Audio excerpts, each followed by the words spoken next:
আমি আলোচনায় যাব। অরিজিৎ বাবুকে দিয়ে শুরু করি। এতক্ষণ অঙ্কনের সঙ্গে আলোচনা করছিলাম যে এই ইউসিসি নিয়ে খুব বিরোধ একটা নির্দিষ্ট রাজনৈতিক মহলের মধ্যে, ভীষণ রকম বিরোধ।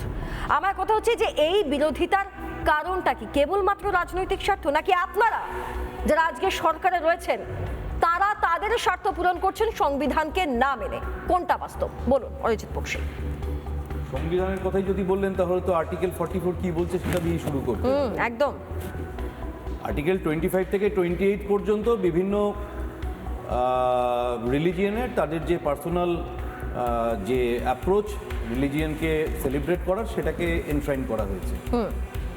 বাট সেই সময় সংবিধান রচয়িতারা আর্টিকেল 44-এ দ্ব্যর্থহীন ভাষায় বলে দিয়েছিলেন যে স্টেটের অ্যাপ্রোচ থাকবে থ্রু আউট দ্য টেরিটরি, একটা ইউনিফর্ম সিভিল কোড যেটা ইরেসপেক্টিভ অফ রিলিজিয়াস লাইন, যারা এই ভারতের মতো একটা মহান রাষ্ট্রের সন্তান, তাদের অধিবাসীরা, তারা একটা ইউনিফর্ম সিভিল কোডের দ্বারা মানে তাদের তাদের তাদের সমাজ ব্যবস্থা মেনটেইনড হবে। তাদের ঘরের সন্তানেরা একটা একটা সিঙ্গেল কোডের মাধ্যমে তাদের যে ইনহেরিটেন্স, তাদের তাই সেই সমাজের যে অ্যাডপশনের রুলস, সেই সমাজের যে মেনটেনেন্সের বিভিন্ন যে রুলস, সেগুলো একটা একটা একটা সিঙ্গেল ফ্রেমওয়ার্কের মাধ্যমে সেই ব্যাপারটাকে সোসাইটিকে গভর্ন করবে।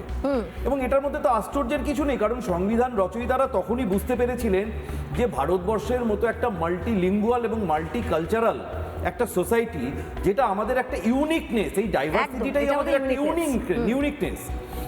দো এই টোটাল একটা এই হেটেরোজেনিয়াস সোসাইটিকে যদি এক ধরনের সিভিল কোডের বাঁধনে না আনা যায়, তাহলে যে সামাজিক ডিসপ্যারিটিগুলো তৈরি হবে সেটা ভীষণ কন্ট্রাস্টিং হবে।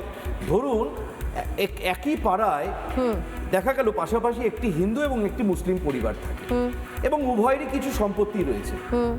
বাবার উভয় পরিবারেরই ধরুন যিনি হেড অফ দ্য ফ্যামিলি, তার তিরোধানের পর দুপাশেই দুজন করে সন্তান সন্ততি রয়েছেন, দুপাশেই একটি ছেলে একটি মেয়ে, পাশেও একটি ছেলে একটি মেয়ে আছে। একই পাড়ায় থাকা দুটি পরিবারের মধ্যে একটি পরিবারে দেখা যাবে যে উত্তরাধিকার সূত্রে বাবার যে সম্পত্তি রেখে গেছেন, একটি পরিবারে ছেলে এবং মেয়ে তার সমান সমান একটা স্বাস্থ্যকর ভাগ পাবেন। আমি অবশ্যই স্বাস্থ্যকর কথাটা জেনে বুঝে অ্যাড করলাম, সমান তাই স্বাস্থ্যকর। আর তার পাশের পরিবারটা যদি দেখা যাবে যে সন্তানদের মধ্যে সম্পত্তি সমান ভাগে ভাগ হলো না, শুধু ছেলেরা নিয়ে চলে গেল, মেয়েরা বঞ্চিত হয়ে গেল। এই যে সামাজিক ডিসপ্যারিটি, এটা তো একটা সভ্য সমাজে থাকতে পারে না। রাইট।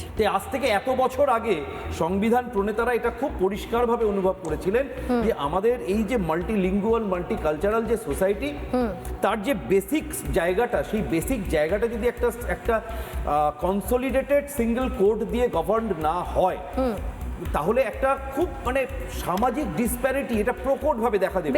সব থেকে বড় কথা এখানে আমি একটা ছোট্ট অ্যাড করতে চাই যে এই ধরনের বিভিন্ন রিলিজিয়াস বেসড প্র্যাকটিস, আমি কিন্তু একটা কথা বলছি যে রিলিজিয়াস প্র্যাকটিস আর রিলিজিয়াস বেসড লিগ্যাল প্র্যাকটিস দুটোর মধ্যে ডিফারেন্সিয়েট করতে হবে। দুটো এক নয়। আমি সূর্য নমস্কার কিভাবে করব, কেউ নামাজ কিভাবে পড়বেন, কেউ দোয়া কিভাবে করবেন, এটাই আলোচনার বিষয় নয়।